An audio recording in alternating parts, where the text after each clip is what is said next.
Halo semuanya, kami dari kelompok 1. Oh ya, sebelumnya kenalin, aku Bunga. Dan aku Yufa. Di sini kami nggak cuma berdua nih, kami punya beberapa teman yang akan menjelaskan materi. Ada Deila, Mary, Feby, Rizka, Adre, Sonya, Deva, Devi, dan juga Dey. Nah, di sini kami semua akan menyampaikan materi yang berjudul Analysis of Residual Solvent in Co-Ammosiclav Coat Tablet Using Solid Phase Microextraction Gas Chromatography. Oh ya, sebelum masuk ke penjelasannya, aku mau tanya dulu nih sama Yufa. Menurut kamu, apa sih yang kamu ketahui tentang materi yang mau kita jelasin? Nah, jadi ini tuh buat menganalisis residu di dalam tablet Co-Ammosiclav yang pakai fase padat. Nah, metodenya itu pakai gas kromatografi. Nah, pelarutnya nanti itu tuh ada di klorometan sama toluena. Terus tuh nanti ada proses di mana pemanasan dan adanya pengurangan tekanan. Nah, untuk instrumen gas kromatografinya tuh ada beberapa bagian gitu, Bung, setauku, kayak carrier glass, pressure regulator, flow regulator, sample injection, column, oven, dan lainnya.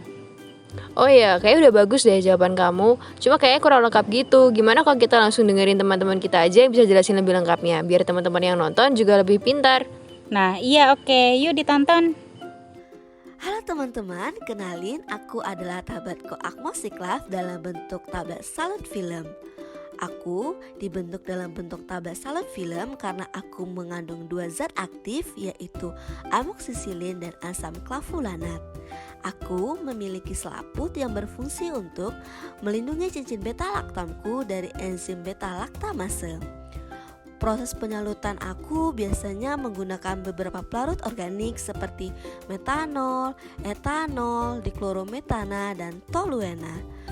Proses pembuatanku akan mengalami sangat banyak pemanasan dan pengurangan tekanan untuk mengeluarkan pelarut organik.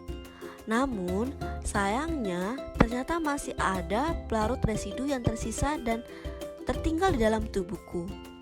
Residu yang tersisa dalam tubuhku ini dapat menyebabkan terjadinya efek toksik pada orang yang mengkonsumsi aku, terutama residu pelarut diklorometana dan toluena.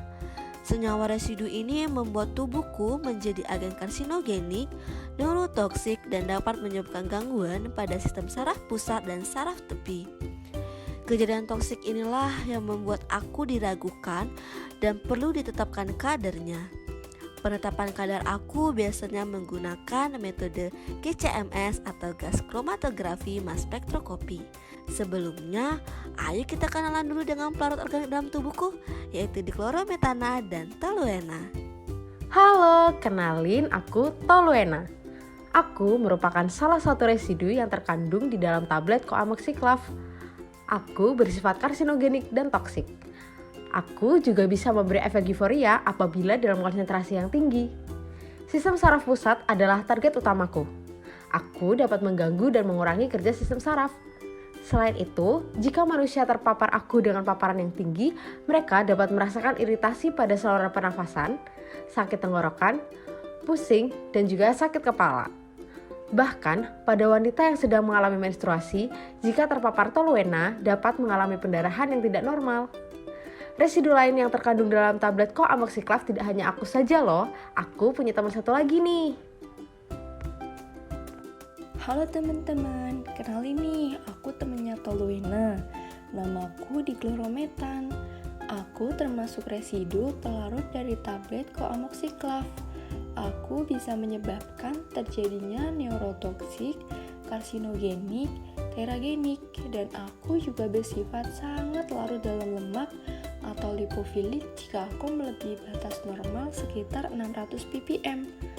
Aku juga dapat menembus pelindung pada akson darah loh, sehingga dapat menyebabkan gangguan pada sistem saraf pusat dan sistem saraf tepi. Kemudian, ketoksikan diklorometan pada efek jangka panjang itu bisa menyebabkan kanker kantong empedu dan kanker limfoma. Nah, kejadian toksik inilah yang akan membuat residu senyawa ini perlu ditetapkan kadarnya. Halo Co-Ammosiclav. Halo, siapakah kamu? Kenalin, aku adalah instrumen bagian pertama dari GCMS yang akan kamu temui setelah kamu diinjeksikan ke dalam alat ini. Aku bernama Injection Port. I see. Hai injection port. Pada alat ini, apakah tugas kamu, wahai injection port? Pada bagian ini, aku bertugas memasukkan kamu ke dalam sistem gas kromatografi. Aku akan membantu kamu untuk memasuki sistem tersebut. Oke, injection port. Apa yang perlu aku persiapkan? Hehehe, Koamoksiklaf, kamu hanya perlu menyiapkan mentalmu. Karena di sini, aku akan memanaskanmu, yaitu pada suhu 50 derajat Celcius selama 30 menit. Tujuanku untuk memanaskanmu ialah untuk menguapkan residu yang berada padamu, yaitu klorometana dan juga toluena. Nanti, setelah kamu diuapkan, kamu akan aku antar menuju temanku bernama Kolom. Aku akan membantumu dengan bantuan carrier gas. Tidak mau. Aku sangat takut injection port. Tapi aku tetap harus menjalaninya karena aku ingin menjadi tabat yang sehat. Baiklah injection port, aku akan menyiapkan mentalku. Baik Koamox, jangan takut, karena ini merupakan awal perjalananmu untuk terbebas dari residu tersebut. Semangat Koamox! Oke, injection port.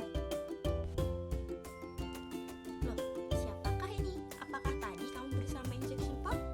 Hai, aku adalah Koamoksiklaf, si tablet salut film. Iya, tadi aku bersama injection port dan aku sudah berhasil diuapkan oleh dia. Tadi dia bilang kalau kamu adalah temannya yang bernama Kolom. Apakah kamu adalah Kolom? Benar, aku Kolom. Di sini aku punya tugas yang paling penting karena aku bertugas untuk memisahkanmu dari komponen-komponen termasuk residu. Di dalamku nanti terdapat fase diam yang akan menahan komponen dirimu yang memiliki kepolaran yang mirip dengan fase diamku.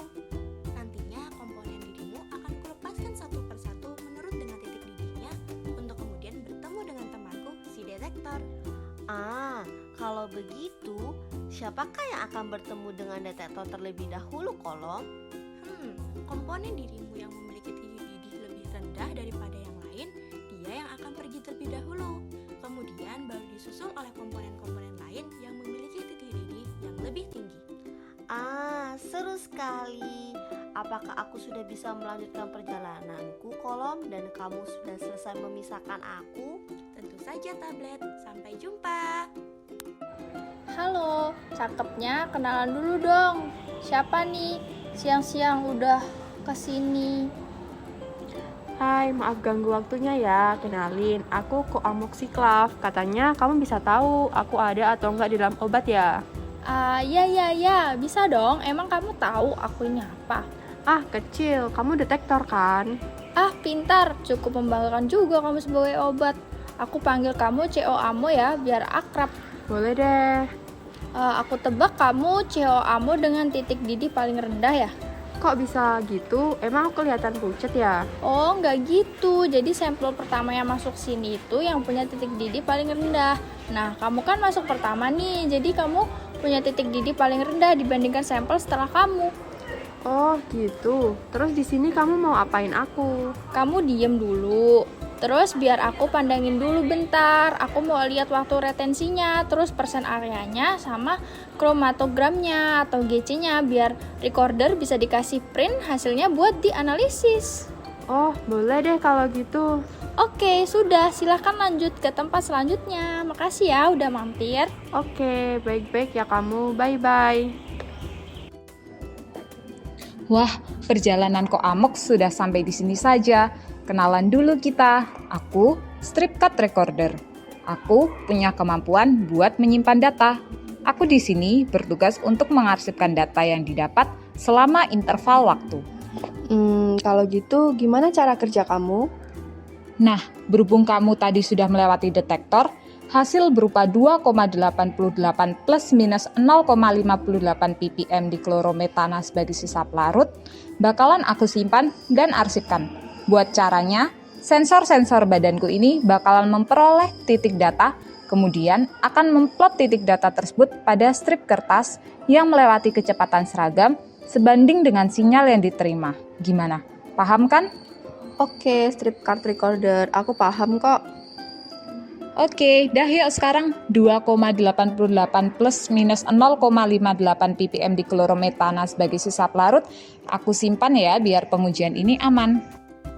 Akhirnya aku sekarang jadi tablet yang sehat dan aman jika digunakan setelah melewati pengujian yang panjang.